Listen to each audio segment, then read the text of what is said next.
అనే సంస్థ ఒక జియో ద్వారా క్రియేట్ అయిన తర్వాత ఈ 2 నెలల్లో పలు కార్యక్రమాల్లో చేయటం కూడా చూశారు.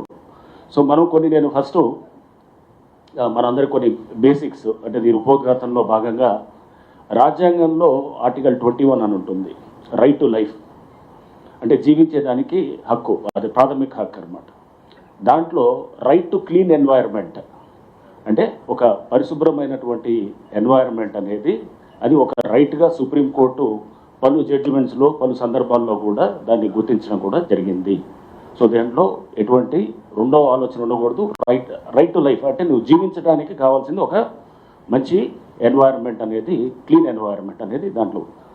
నెక్స్ట్ ఇంతే కాకుండా మనం చూస్తే కనుక అంటే ప్రాథమిక హక్కుల్లో ఇప్పుడు ఆర్టికల్ 21తో పాటు ఫండమెంటల్ డ్యూటీస్ అంటే మన ప్రాథమిక విధులు కూడా రాజ్యాంగంలో పొందుపరుచున్నాయి. దాంట్లో కూడా చాలా స్పష్టంగా ఆర్టికల్ 51Aలో మనకి 2 ప్రొవిజన్స్ ఉంటాయన్నమాట. ఒకటి 51Aలో ఏంటంటే దాంట్లో మన అందరం కూడా సిటిజన్స్ ఆఫ్ ద కంట్రీగా మన ఎన్వైరన్మెంట్ని అంటే మనం it is the duty of all the citizens to protect the environment అనేది చాలా స్పష్టంగా 51Aలో రాజ్యాంగంలో పొందుపరుచున్నాను.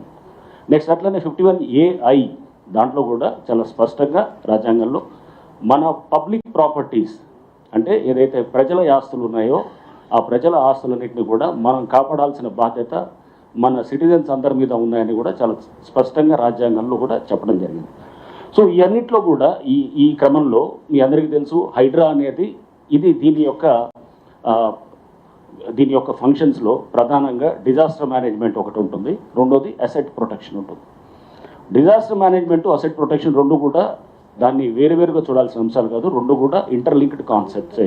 అంటే డిజాస్టర్ మేనేజ్మెంట్ అంటే విపత్తు నిర్వహణ, నెక్స్ట్ అసెట్ ప్రొటెక్షన్ అంటే ఆస్తుల పరిరక్షణ, అంటే ఆస్తులు అంటే ప్రభుత్వ ఆస్తుల పరిరక్షణ.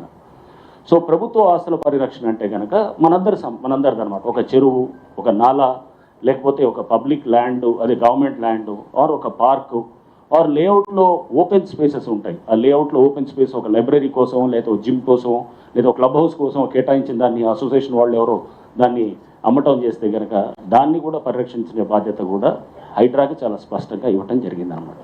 ఇంతేకాకుండా ఇది మనకి అంటే ఇవన్నీ కూడా జియోలో చాలా స్పష్టంగా మెన్షన్ చేయడం కూడా జరిగింది. దీన్ని మీ అందరికి కూడా ఇంతకుముందు పలు సందర్భాల్లో కూడా చెప్పడం కూడా జరిగింది.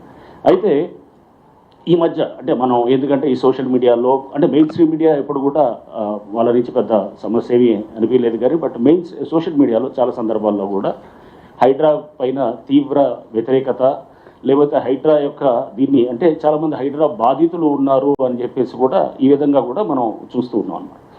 హైడ్రా బాధితులు అంటే కనుక మనం చూడాల్సింది ఆల్బర్ట్ ఐన్స్టైన్ ఒక ఫేమస్ కొటేషన్ ఉంటుంది అనమాట. ఏమంటాడంటే world is a dangerous place to live not because of those doing evil but because of those vast majority who are silent and just watching అని చెప్పాడు. అంటే మీరు ప్రపంచం అనేది ఒక డేంజరస్ ప్లేస్ టు లివ్, ఎందుకు దానికి మీరు అంటే నాట్ బికాస్ ఎవరో కొంతమంది దాంట్లో తప్పు చేస్తున్నారని కాదు, వాళ్ళు తప్పు చేసేవాళ్ళు అనేది కాదు, బట్ సైలెంట్ మెజారిటీ ఎవరైతే ఉన్నారో వాళ్ళు ఊరికనే దాన్ని బయట నుంచి చూస్తూ ఉంటారనమాట. చూస్తున్న వాళ్ళ వల్ల నష్టం ఎక్కువ ఉంటుంది అనేది కూడా చాలా స్పష్టంగా ఆల్బర్ట్ ఐన్స్టైన్ కొటేషన్ మనందరం కూడా గుర్తు చేసుకోవాలి.